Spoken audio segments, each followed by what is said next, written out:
चलिए आज आपको इतिहास में प्रश्न 8वां का उत्तर लिखवाएंगे। ठीक है, प्रश्न देखिए क्या बोल रहा है। अमेरिका के स्वतंत्रता संघर्ष के पीछे क्या कारण थे, अपने शब्दों में बताइए। ठीक है, तो इन कारणों के बारे में हमें लिखना है। कहाँ का? अमेरिका में स्वतंत्रता संघर्ष के लिए। ठीक है, उसके पीछे कौन कौन से कारण थे। तो उत्तर में हम इस प्रकार से लिख सकते हैं, अमेरिका में 1776 ईस्वी में क्रांति हुई। कौन से सन में? 1776 ईस्वी में क्रांति हुई, जिसे अमेरिका का स्वतंत्रता संग्राम कहते हैं। ठीक है, इस स्वतंत्रता संग्राम के प्रमुख निम्नलिखित कारण थे। डेश दे के वो लाइन छोड़नी है और पहला लिखना है। ठीक है, थोड़ा सा इसको समझ लीजिएगा, अभी नहीं लिखेंगे, पॉइंट दे के लिखेंगे। जैसे हमारे देश में कब स्वतंत्रता संग्राम हुआ था? सबसे पहला सन 1857 को। वही स्वतंत्रता संग्राम हमें इतिहास में याद है। उसके आगे और पीछे जो लड़ाइयाँ चली उसके बारे में उल्लेख बहुत कम मिलता है। ठीक है, उसी प्रकार से अमेरिका में भी स्वतंत्रता संग्राम के लिए संघर्ष हुआ। ठीक है, आपस में लड़ाई झगड़े हुए, बातचीत हुई, ऊंच नीच हुई। ठीक है, उसी प्रकार से 1776 में अमेरिका में 1776 में जो क्रांति हुई वो स्वतंत्रता संग्राम कहलाई। ठीक है, चलिए पहला पॉइंट देके लिखेंगे, अमेरिकी उपनिवेशों पर राजनीतिक प्रतिबंध। ठीक है, अमेरिकी उपनिवेशों पर राजनीतिक प्रतिबंध था वहां पर। इसके बारे में हमको आगे लिखना है, डेज देके लिखेंगे। ये मेन हेडिंग है।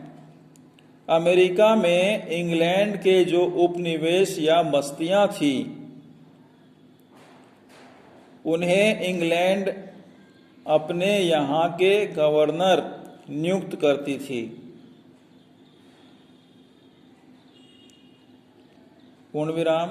यह गवर्नर उपनिवेशों के प्रति उत्तरदायी न होकर इंग्लैंड की सरकार के प्रति उत्तरदायी होते थे।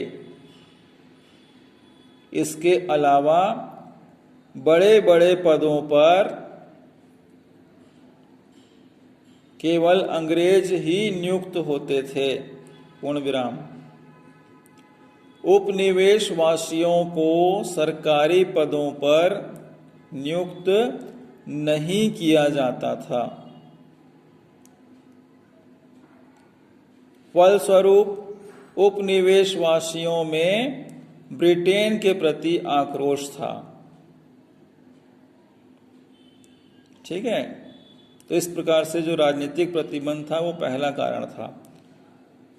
ठीक है, दूसरा देखिएगा, सप्तवर्षीय युद्ध का प्रभाव। सप्तवर्षीय युद्ध का प्रभाव ब्रैकेट में लिखिएगा 1756 डेज देके 1763 ईस्वी तक। ये सप्तवर्षीय युद्ध का प्रभाव था, अमेरिका में स्वतंत्रता संग्राम का दूसरा कारण था। डेज देके इसमें लिखेंगे, अब तक अमेरिकावासी दो शक्तिशाली राष्ट्र इंग्लैंड व फ्रांस में संघर्ष कर रहे थे, लेकिन सप्तवर्षीय युद्ध में इंग्लैंड व फ्रांस एक दूसरे के विरोधी गुट में थे। इस युद्ध में फ्रांस और उसके मित्र पराजित हो गए।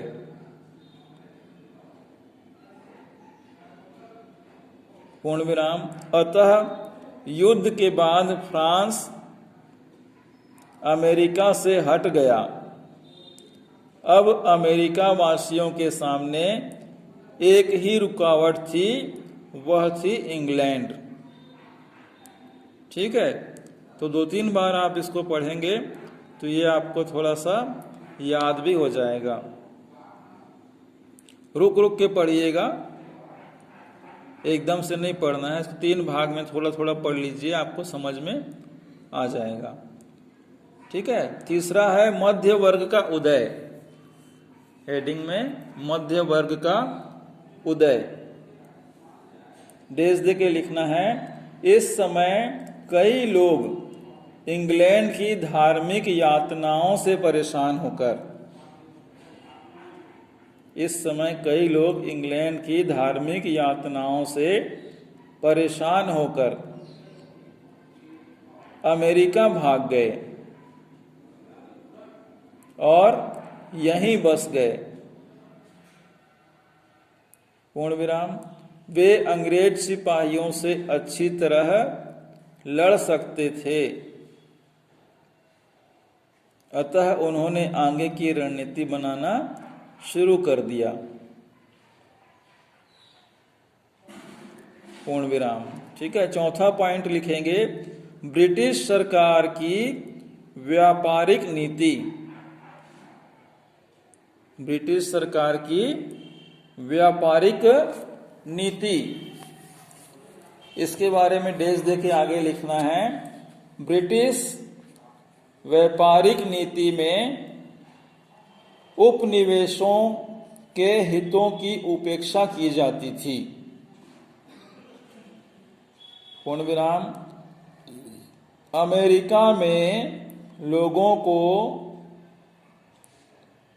समान बनाने पर प्रतिबंध था। पूर्ण विराम। इंग्लैंड उपनिवेशों से कच्चा माल सस्ते दाम पर खरीदकर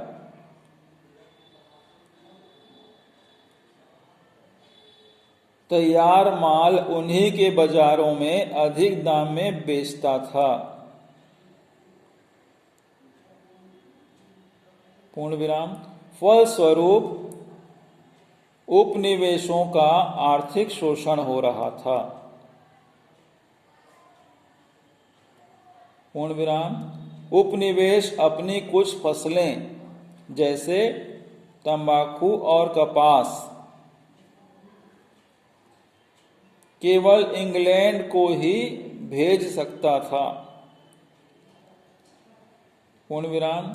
इंग्लैंड के व्यापारी इन चीजों को कम दाम पर देते थे और दूसरे स्थान पर अधिक मूल्य पर बेचते थे। इससे उपनिवेशवासियों में असंतोष का बढ़ना स्वाभाविक था। ठीक है। पांचवा पॉइंट लिखेंगे, स्टाम्प एक्ट। ब्रैकेट में लिखेंगे 1765। 1765 ब्रैकेट बंद। अब डेज दे के लिखना है, युद्धों में व्यस्त रहने के कारण इंग्लैंड की आर्थिक दशा खराब हो चुकी थी, अतः धन प्राप्त करने के उद्देश्य से ब्रिटिश संसद ने 1765 ईस्वी में स्टाम्प एक्ट पारित किया। ठीक है। पूर्ण विराम। इस अधिनियम के अनुसार उपनिवेशवासियों के लिए सभी व्यापारिक सौदे पर कर देना आवश्यक हो गया।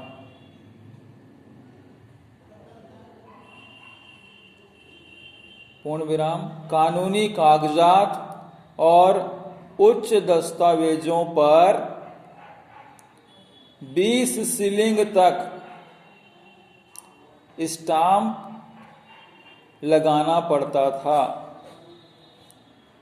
इससे अमेरिका की जनता भड़क उठी। ठीक है। चलिए छठवां पॉइंट देखेंगे, दार्शनिकों का प्रभाव।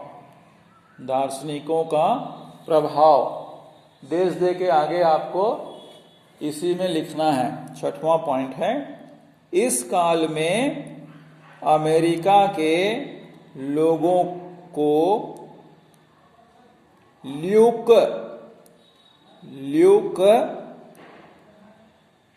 दार्शनिक का नाम है, comma, Harrington, comma, Thomas Paine, comma, Jefferson और मिल्टन आदि दार्शनिकों के विचारों ने बहुत प्रभावित किया, पूर्ण विराम। इन दार्शनिकों ने अपने लेखों में लोगों की भावनाओं को स्वतंत्रता के प्रति जागृत किया, पूर्ण विराम।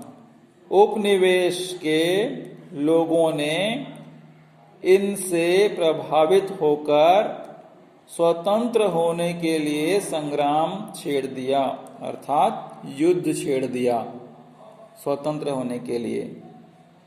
ठीक है, 7वां पॉइंट लिखेंगे, तत्कालिक कारण, Boston T party, Boston T party उस समय का तत्कालिक कारण था ये। आगे लिखेंगे, चाय कानून द्वारा, चाय कानून द्वारा ईस्ट इंडिया कंपनी को भारत से सीधे अमेरिका चाय भेजने का एकाधिकार प्रदान किया गया। चाय कानून में, चाय कानून के द्वारा ईस्ट इंडिया कंपनी को भारत से सीधे अमेरिका चाय भेजने का एकाधिकार प्रदान किया गया, पूर्ण विराम। उपनिवेशवासियों ने इसका विरोध किया।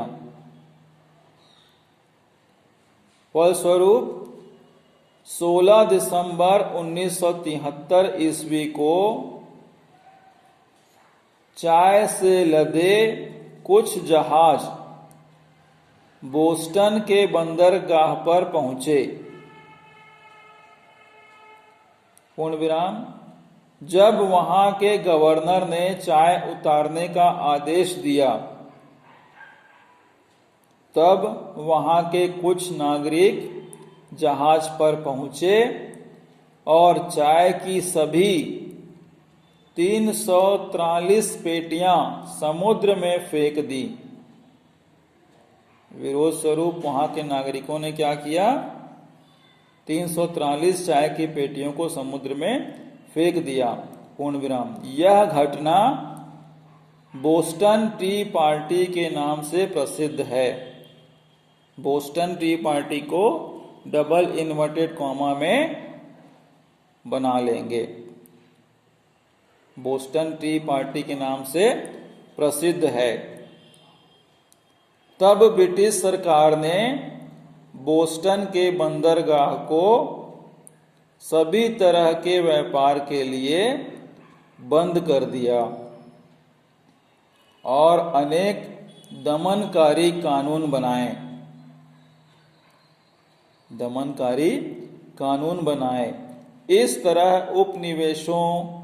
उपनिवेशवासियों को तुरंत विद्रोह के लिए विवश होना पड़ा। ठीक है, तो ये सभी 7 प्रमुख कारण थे जो अमेरिका में स्वतंत्रता के प्रति संघर्ष करने के लिए लोगों को विवश कर दिया। ठीक है, मान लीजिए आपको असाइनमेंट में ये प्रश्न पूछ दिया कि क्या कारण थे, उनके मुख्य कारण को लिखिए। तो आपको पूरा का पूरा नहीं लिखना है, आपको सिर्फ 7 पॉइंट लिखने हैं। ठीक है, आ रहा है समझ में? सिर्फ 7 पॉइंट को ही आप याद करके लिखेंगे। ठीक है, मान लीजिए बोला जाता है विस्तार से लिखिए, तो आपको फिर कुछ पॉइंट दे दिए जाएंगे और उसको बता दिया जाएगा कि इसको विस्तार से लिखना है। विस्तार से मतलब पॉइंट देके उसके बारे में लिखना है। ठीक है, आ रहा है समझ में? केवल पॉइंट लिखिए बोला जाएगा तो सिर्फ पॉइंट लिखना है, और विस्तार से लिखिए बोला जाएगा प्रश्न में तो आपको उसको विस्तार से लिखना है। ठीक है, तो समझ में आ रहा है? पढ़ाई अच्छी लग रही है, नहीं लग रही होगी, फिर भी आपको पढ़ाई करना है। ये आपका जो विद्यार्थी जीवन है, यह विद्यार्थी जीवन पढ़ना लिखना ज्यादा, खेलना कूदना कम के लिए होता है। ठीक है, स्वस्थ रहिए, खुश रहिए और अपना ध्यान रखिए, पढ़ते रहिए। धन्यवाद।